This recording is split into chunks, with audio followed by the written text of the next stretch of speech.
Bueno, siguiendo con nuestra conversación, me gustaría preguntarle lo siguiente. Tenemos un tema, ¿cierto?, que la nueva mayoría, este fue el gran caballito de batalla, ¿cierto?, la reforma educacional presentado cuando fue candidata, ¿cierto?, a la presidencia la señora Bachelet, y hoy en día se está ejecutando. Correcto. ¿Ya? Ahora, el tema de fondo de la reforma educacional, yo creo que no está en discusión, ¿cierto?, sino que son los caminos y de qué manera va a salir desde el Congreso, ¿cierto?, cómo irá a salir ahora. Claro. ¿Ya? Me gustaría que me comentara con respecto a eso, y también la otra parte se supone que tenemos gente que va a estudiar en la enseñanza pública y personas que van a estudiar en colegios particulares. La pregunta recurrente, ¿y qué pasa con la clase media? Y si realmente aquí en Chile tenemos clase media. Ya, la primera pregunta tiene relación con los proyectos de ley que fueron enviados al Congreso de la reforma educacional, que es un conjunto, son 5 áreas. La gente y la televisión habla solamente de fin al lucro, fin a la selección y fin al copago. El copago que paga el padre si estudia apoderado por la mensualidad que cobran los colegios, desde 7.000 pesos hasta 84.000 pesos, el margen de copago. Pero se ha olvidado y la gente no ha informado que hay una reforma educacional estructural desde el punto de vista de la educación inicial. Párvulos, salas cuna y jardines infantiles. Y la gran reforma educacional que tiene que apuntar Chile es la educación técnico-profesional. Esos 2 pilares aún no son bien vistos en los medios de comunicación y no se informan. Entonces se habla solamente del lucro y de que van a juntar niños de un sector con otros niños y que la familia se va a desintegrar. La reforma es un entorno, es un conjunto y ya fue enviado al Congreso. La idea es que de aquí, ¿cierto?, cuando realmente salga a la luz pública como país, como una nueva reforma, realmente sean los cambios que necesita nuestro país. La educación inicial y la educación popular son fundamentales. Sin la educación inicial no podemos tener buenos alumnos de enseñanza básica, menos alumnos de enseñanza media, y si no tenemos una educación técnico-profesional, que la gran mayoría de nuestros alumnos y alumnas debería optar por una enseñanza TP, no solamente esperar llegar a la universidad, es válido, pero Chile no necesita tanto universitarios, sí necesita profesionales en áreas de formación técnica, y por eso dentro del proyecto de reforma educacional se van a crear 15 nuevos centros de formación técnica del Estado, en todo Chile, uno por región. Entonces, las cosas hay que decirlas en su nombre y en su contexto y como deben ser. Y desde el punto de vista de este margen, ¿cierto?, de entre familias pobres, clase media, clase rica, nosotros y todos nosotros nos dividen nuestro sueldo por las familias que tenemos en nuestro hogar, nos dividen en quintiles, y dependiendo del quintil, más la ficha de protección social. Pero son números, son estadísticas. ¿Cuándo vamos a hablar de la persona? ¿Cuándo vamos a hablar del ser humano? ¿Cuándo vamos a hablar de la familia, del capital cultural, del capital intelectual, del capital que le entrega el Estado, la municipalidad, a la formación de cada uno de nuestros ciudadanos? Esos términos no se hablan. Yo creo que eso es fundamental, aquí el gobierno siempre está entregando cifras, ¿cierto? Habla de quintil, habla de porcentaje y resulta que a la gente le está hablando en chino. ¿Por qué no ser más práctico, ¿cierto?, más autodidáctico para que todo el mundo entendamos, ¿cierto?, de una vez de qué nos están hablando? Porque yo sé que en su mayoría le hablan de quintil y de las cosas que no tiene idea. Claro. ¿Cierto? ¿Por qué no hablar de cifras de cosas más concretas? Si tienen que explicarlo con manzanas, que lo expliquen con manzanas. Es un tema súper conceptual y como Chile tiene mala educación de base, todas esas cifras son muy bonitas desde el punto de vista de quien la dice en la televisión, pero el papá y el apoderado no la entienden, y uno que es profesor tiene que enseñárselas con pera y manzana para que realmente puedan comprender. Hay un tema de comprensión de base fundamental de nuestra sociedad. Pero es importante señalar, la educación en Chile, ¿cierto?, seamos clase media, clase alta, no hay clase media en Chile, no hay clase baja, no hay clase rica. Hay una clase muy empoderada, una pequeña familia empoderada, y todo el resto de los chilenos y chilenas tenemos que trabajar todos los días, padres y apoderados, trabajar en Chile para asegurar la educación, la salud, la vivienda, la locomoción y la alimentación de nuestras familias. Y el país debe hacerse responsable. Uno como familia debe hacerse responsable de formar buenos ciudadanos, entregarles valores, y la sociedad tiene que entregar que nuestros hijos, cuando salgan a la sociedad, pueden llegar tranquilos a su casa, pueden tener educación de calidad, ¿cierto?, pueden tener un transporte de calidad, seguro, calle iluminada, calle donde transitar, para que el hijo que yo entrego me lo devuelvan de la misma calidad que yo lo entregué. Pero eso es un conjunto. Entonces, no hablemos de clase media, no hablemos de clase alta, no hablemos de clase pobre. Hablemos de que nuestro país necesita que las familias, los padres y apoderados se comprometan con sus hijos. ¿Cuál es el rol fundamental que nos ha hecho la familia en estos momentos? Y el Estado ha sido gran culpable que le ha entregado todo a través de subsidios. Una clase subsidiada, una clase que le entregamos todo. Entonces, ¿qué esperan nuestros padres apoderados? Te dejo tu hijo y me lo dejas. Te dejo tu hijo y me lo dejas. Pero ¿qué posibilidad de que nuestros padres también se comprometan con la formación de ese individuo, que son sus hijos y sus hijas? Y eso es lo que no ha hecho el Estado, que el padre desarrollar competencias y habilidades en sus hijos y sus hijas, hacerlo responsable, hacerlo educado. No es responsabilidad de los profesores que el niño no sepa hablar, no sepa expresarse, tenga mala conducta. No es responsabilidad de los profesores que el niño, ¿cierto?, ande delinquiendo o no vaya al colegio. No es responsabilidad de los profesores, ¿cierto?, de nuestros alumnos, no vayan al colegio y golpeen. Esta semana, ¿cierto?, un alumno mató a otro compañero de curso. Inaceptable, ¿eh? Y eso es por mala convivencia, y hay un plan de convivencia nacional. Hay una ley procesal juvenil, la 20.086, de los 14 años, niño imputable. El Estado, hay una ley. Pero ¿qué está pasando con las familias? ¿Qué hace que ese niño y esa niña, esos jóvenes sean buenos ciudadanos? Ellos también una responsabilidad de las familias, pero porque el Estado tampoco ha hecho su parte desde el punto de vista de socializar, que esa familia se haga responsable de sus hijos y sus hijas, entregándole valores, entregándole cierta bondad, herramientas, llámese iglesia, llámese lo que ustedes quieran, pero si ese niño y esa niña no viene bien preparado, viene con esas carencias, los colegios tenemos que hacerlo humanamente imposible, porque no tenemos recursos, no tenemos el personal idóneo para poder trabajar con esos niños y niñas, no tenemos el personal todos los días de la semana para que lo tenga ahí personalmente y poder acompañarlo. Entonces nos hacen responsables a nosotros como escuela, como institución, de educar. Nosotros enseñamos, no educamos. La educación es parte de la familia. Así es. Yo creo que hay una cosa que es re importante. Realmente el Estado quiere realmente cambiar la sociedad, o al Estado, a los políticos, llamémoslo así, están solamente llevando agua a su molino y les conviene que se produzca este tema. Se lo digo ¿por qué? Porque hoy en día al Estado le interesa más entregar una casa, ¿cierto?, gratis a las personas, que educación. Correcto. Sí, es así. Y lamentablemente el Estado es responsable de post-dictadura y post-24 años de democracia. El Estado es el responsable de la sociedad que ha formado. ¿Y por qué lo ha formado y por qué el Estado? Porque el Estado tiene que formar ciudadanos de una constitución política que fue hecha en dictadura para un tipo de sociedad que fue privilegiar a una élite militar, una élite económica, una élite empresarial. Y la gran sociedad, el gran trasfondo de nuestra sociedad, ha hecho un margen tan grande de una clase media, que es una clase media endeudada, empobrecida, acogotado con las cuentas de ahorro, cuentas corrientes, con tarjetas. Todos los días marcando la tarjetita, ¿cierto? En vez de pedir fiado, tarjeta a 3, a 6, a 9 cuotas. Endeudado hasta el cogote, con el permiso de todos ustedes. Y eso no corresponde. Y el Estado ha sido responsable de formar este ciudadano que no está preparado para un país desarrollado, que es lo que queremos. Qué bueno que tocó el tema ese famoso de las tarjetitas. Yo hace mucho tiempo lo he conversado con mis amigos, con la familia, qué sé yo, y haciéndoles ver que las famosas tarjetas es una bomba de tiempo. El país va a llegar un momento dado que va a explotar, porque va a estar tan empobrecido, porque la gente hoy en día, si gana 10 pesos, gasta 15 en el mes. Y esos 5 diferencias lo están asumiendo las famosas tarjetas. Porque una persona, por ejemplo, para pagar el colegio, hoy en día, ¿cierto?, va y saca un avance de Falabella para pagar el colegio. Puchica, pero para pagar en Falabella no tengo, para pagar la cuota de Falabella, no sé, la zapatilla, el televisor que saqué. Pero en Corona tengo avance. Disculpen que vaya a nombrar tiendas, pero es así. Van y sacan un avance en Corona para pagar Falabella, y así. Y empieza una cadena. Y va a llegar un momento dado en que la gente va a estar endeudada, que no va a ser capaz de salir, ¿cierto?, de esa deuda, y Chile va a ser un país empobrecido. Si no se le pone atajo, es cierto que las tarjetas son bonitas, y le solucionan el problema, pero pan para hoy y hambre para mañana. ¿Qué opina usted al respecto?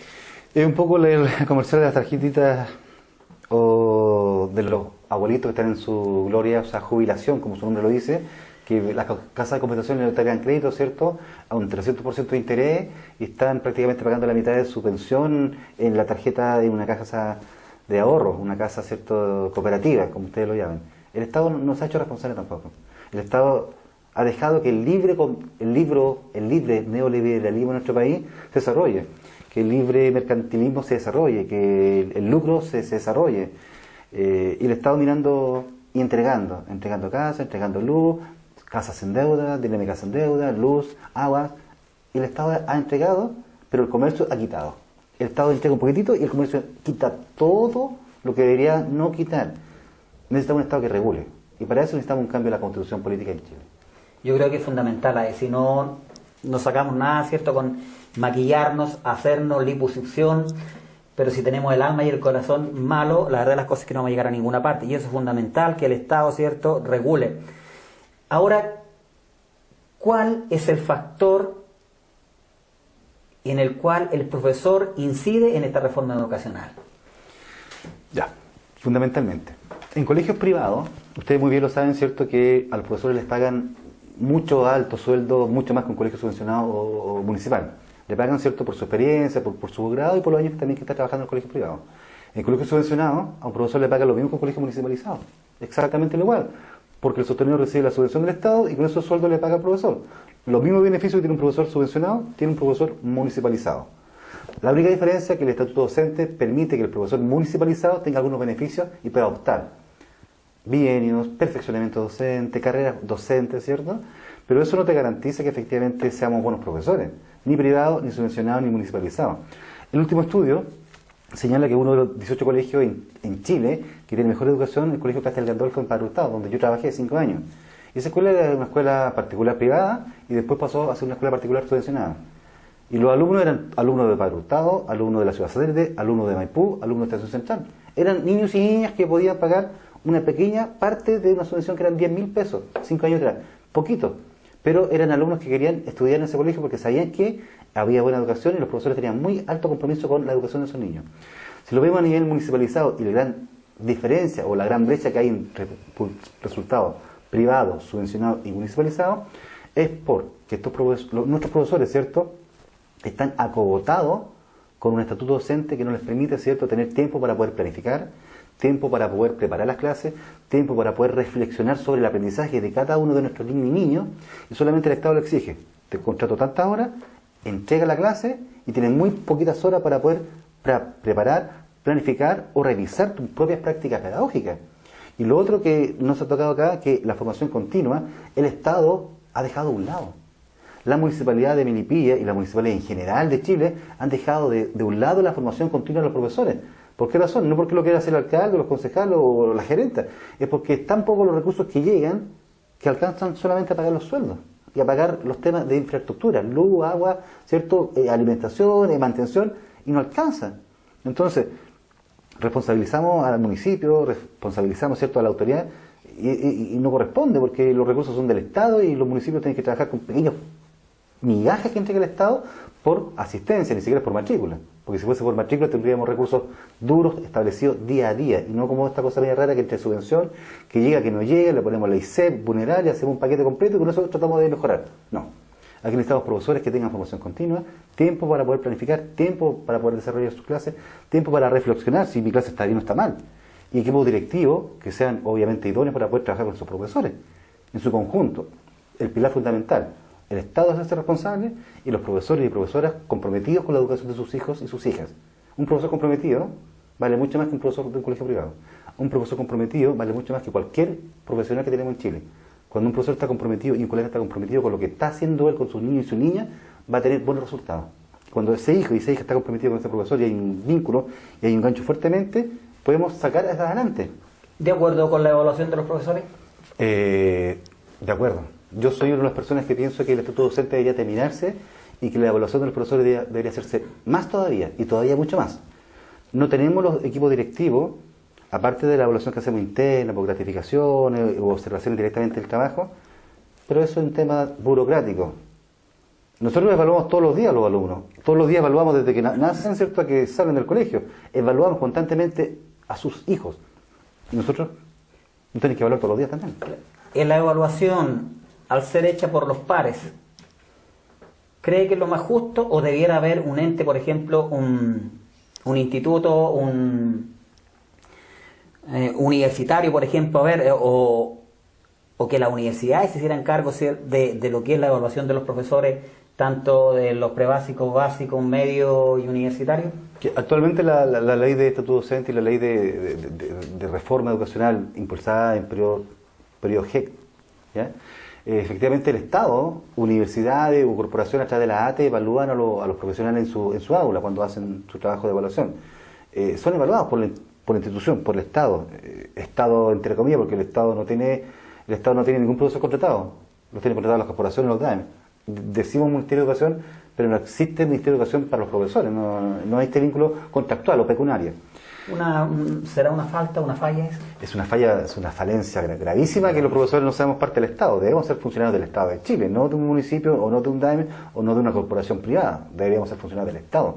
Si nos llamamos funcionarios públicos del Ministerio de Educación, no somos ministerios públicos, no somos Ministerio de Educación, no somos funcionarios públicos. Es una ley media extraña esta.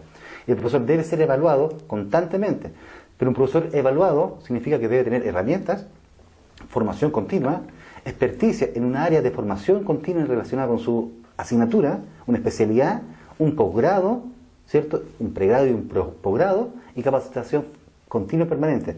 Pero si no tiene esos recursos, ¿qué tenemos? Un profesor acogotado con horas lectivas, todo el día trabajando frente a cursos, sin posibilidad de reflexionar sobre su práctica. Entonces un profesor que no quiere ser evaluado, por supuesto, porque no tiene tiempo para poder revisar sus propias prácticas. Eso está muy claro. Entonces el Estado debe formar, debe quitar este margen de horas frente a clase y frente a planificación, nivelarlos, un 70-30, un 60-40, un 50-50 hemos llamado algunos, como los países desarrollados, ¿cierto? De la OCDE, o de Nueva Zelanda, que estamos hablando, mirando Finlandia, los países desarrollados. Exactamente. Pero ellos tienen 50 y 50, 60 y 40, aquí tenemos casi 80 y 20, una cuestión extraña, y 90 y 10 en algunos casos. Entonces, si un profesor no tiene el tiempo, mejor no lo evalúen, va a fracasar. Claro, una de las cosas que ha fracasado, por ejemplo, también el tema de lo que es la jornada completa, ¿verdad? En el cual el espíritu de la ley en su principio era que el alumno estuviera, ¿cierto?, en las aulas de las 8, ¿cierto?, a 1:30 más o menos, a 13:30, por supuesto su horario de colación, y después entrarían, ¿cierto?, en la otra etapa que serían talleres, ¿cierto?, actividades extraprogramáticas, biblioteca, hacer las tareas. Y hoy en día, ¿qué es lo que ocurre? Que los niños están hasta las 3:20, 3:20, ¿cierto? 4:20, 5:20. Están llegando a las 6 de la tarde y algunos a las 6:30, 7, y llegan con un alto de tareas, donde el papá viene recién llegando al trabajo, donde la mamá, por supuesto que también ellos tienen que estar comprometidos, como recién lo decía usted, pero ese niño ya a las 9 de la noche no quiere más guerra, no quiere tomar los cuadernos, no quiere nada. Yo creo que por ahí hay una cierta falencia, pero también usted lo decía, bien lo decía, de que el profesor está tan acogotado que también tiene que estar usando esa hora, ¿cierto?, para actividades extraprogramáticas, para poder... lenguaje, matemática, historia, matemática, ensayo CINCE. Exactamente. Es un tema que esta reforma yo lo veo con mucho optimismo, porque la reforma educacional va a permitir que cada equipo directivo y cada familia y cada alumno y cada alumna de su propia comunidad podamos soñar un propio proyecto educativo.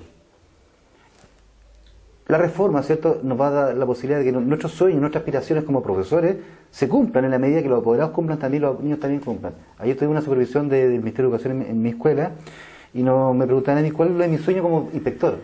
¿Cómo soñaría mi escuela? Yo dije, yo la soñaría hasta las 5, hasta las 6 de la tarde abierta. La soñaría con un gimnasio, con una cancha que no se mojara cuando llueve. La soñaba, ¿cierto?, con un camarín para que los niños se cambien cuando hagan gimnasia, se duchen. La soñaba con áreas verdes, con juegos, con máquinas de hacer deporte. La soñaba con un anfiteatro para hacer talleres de títere, talleres de teatro. La soñaba, ¿cierto?, con música, con instrumentos musicales, con pandero, con guitarra, con piano, con recursos para contratar a un profesor. La soñaba, ¿cierto?, con una banda de guerra, instrumental. La soñaba con gente que cantara. Con unas salas más amigables. Salas bonitas, salas calentitas, más acogedoras. Porque la verdad de las cosas es que todavía uno entra a una sala de clase y la verdad de las cosas es que yo me acuerdo cuando estudiaba una sala helada, que la verdad de las cosas es que la profesora podía estar hablando y uno lo único que quería era que se pasara el frío en ese minuto. Claro, porque la concentración no es más de un alumno de 15 a 20 minutos. Y está 1:15 petrificado, claro, y sin hacer nada y pensando en otra cosa. Exactamente. Al menos uno pensaba en el chocolate o en el jarro con Quaker que venía a las 9:30 de la mañana. Lo único que quería que llegara esa hora, no porque llegara tan tarde, sino que era para matar un poco el frío. Y yo creo que eso no ha cambiado, pero en nada. No. Yo me acuerdo cuando comencé el año 91, una escuela de Peñalolén. Yo entré a esa escuela con los trabajos de los P900 y la escuela era de tierra y el piso era de tierra. Y me impresionaba que los profesores que llegaban primero regaban la sala para que no se levantara tierra cuando los niños se pararan y saludaban. Y me impresionó esa realidad del año 91. Mucho frío, como tú dices, mucho frío. ¿Y qué me impresiona ahora? Que las salas obviamente son de cemento, de losa, pero son frías. Siguen siendo frías, siguen teniendo esa poca humanidad desde el punto de vista del calor, de la fraternidad y del afecto hacia estos alumnos que vienen con una carencia tremenda en sus hogares. Correcto. Vienen sin tomar desayuno. Se levantan porque quieren ir a la escuela. Se levanta porque no está el papá o no está la mamá. O el papá se levanta muy temprano y no está la mamá. Se levanta porque quiere su escuela. Entonces, si brindamos un mejor lugar de acogida, un mejor entorno para estos niños y estas niñas, vamos a tener mejores ciudadanos. Y niños que van a tener ganas de poder estudiar. Yo hoy día tuve un debate con los alumnos de octavo año básico de mi escuela con respecto a la reforma educacional. Y ellos me decían, inspector, ¿y para qué nos dice tantas cosas de lo bonito, de la reforma y de la democratización y de la participación y de que luchemos por nuestros ideales, si al final no tenemos plata para poder estudiar? No tenemos plata para poder llegar a estudiar a Santiago porque los pasajes son muy caros, porque de Poangui a Melipilla ya es más caro, son 15 kilómetros, pero hay poca locomoción, de acceso, de acercamiento, y sin pensar en Santiago, que es muy alto el costo que queda. Entonces le dije, chiquillos, sueñen, el día de mañana vamos a tener un metrotren, el día de mañana vamos a tener mejores licitaciones del transporte, el día de mañana vamos a tener una comuna más cercana con sus ciudadanos, vamos a tener un centro comunitario, vamos a tener una junta de vecinos, un centro deportivo, y sueñen. Ustedes tienen la posibilidad de soñar. Nosotros no teníamos la posibilidad de soñar. Salimos y teníamos que o estudiar o trabajar. Exacto. No podíamos soñar. Ustedes sueñen porque el Estado debe hacerse responsable y garantizar, y nosotros los adultos hacernos responsables de garantizar que ustedes puedan soñar. Yo creo que es re importante eso, lo que usted decía, los niños tienen hoy en día la oportunidad de soñar, y también de repente yo echo de menos cuando los niños ellos han tenido que salir a las calles, ¿cierto?, a demostrarnos que quieren un cambio. Padre apoderado, alumno y alumna, hay que marchar, hay que salir a las calles, hay que tomar los espacios públicos, pero con respeto, con cariño y con amor a mi comuna, a mi sector, a mi vida. Yo me tomo los espacios públicos porque primero soy buen alumno, porque me comprometo con el profesor, me pongo en el zapato de la profesora, ¿cierto?, y le escucho y le atiendo. Salgo a la calle porque sé que mis sueños son los sueños de mi profesora, salgo a la calle porque mis sueños son mis sueños de mi padre. Invito a todas las familias de Melipilla y de todos los lugares de la provincia que nos ven, de que sueñen con un país que queremos. El país no lo va a hacer el diputado, el país no lo hacen los senadores, el país no lo hace la presidenta o el presidente, el país lo hacemos día a día nosotros.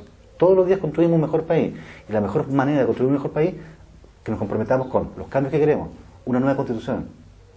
¿Para qué? Para que cuando tengamos 65 años nos jubilemos con 118.000 pesos. Cuando ustedes tengan 65 años no jubilen con 200.000 pesos. Jubilemos con una pensión digna, jubilemos con una salud digna. Y eso es un sueño que tenemos que salir todos a la calle, padres, apoderados, tercera edad, jubilados, pensionados, niños y niñas. El país lo tenemos que movilizar todos y todas. No esperemos que nos hagan leyes, las leyes son para uno, las leyes son para nosotros. La única forma de poder cambiar nuestro país y nuestra comuna es que nosotros soñemos y nosotros queremos hacer una mejor comuna a través de nuestra participación. Participar, participar y participar. Bueno, se le agradece y lo vamos a dejar invitado, ¿cierto? Porque hay hartos temas re importantes, como por ejemplo lo que es la jubilación, ¿cierto? Hoy en día. Lo vamos a dejar también invitado para que comentemos en otra oportunidad. ¿Por qué se rechazó la agenda corta del Ministerio con el Colegio de Profesores? Exactamente, ¿qué le parece con volver, ¿cierto?, a integrar hacia el Estado los recursos naturales? Correcto. ¿Ya? Y no seguir privatizando. Ya como lamentablemente un expresidente lo dijo hace 2 días en un poco, foro. yo creo que ha sido la estupidez más grande que ha dicho, porque seguimos entregando al país concesiones y el día de mañana vamos a estar concesionados hasta nosotros. Bueno, estamos llegando al final de este programa. Yo les quiero agradecer la presencia a don Claudio Montero y a todos los telespectadores. También agradecerle que se den estos minutos para que nos estén viendo y escuchando. Y recuerde, mamá y papá, cuando usted camine por las calles de Melipilla con sus hijos, siempre tomados de la mano y por el lado interno de la vereda. Recuerde que la seguridad de nuestros hijos comienza por nosotros los padres. Que tengan una muy buena tarde.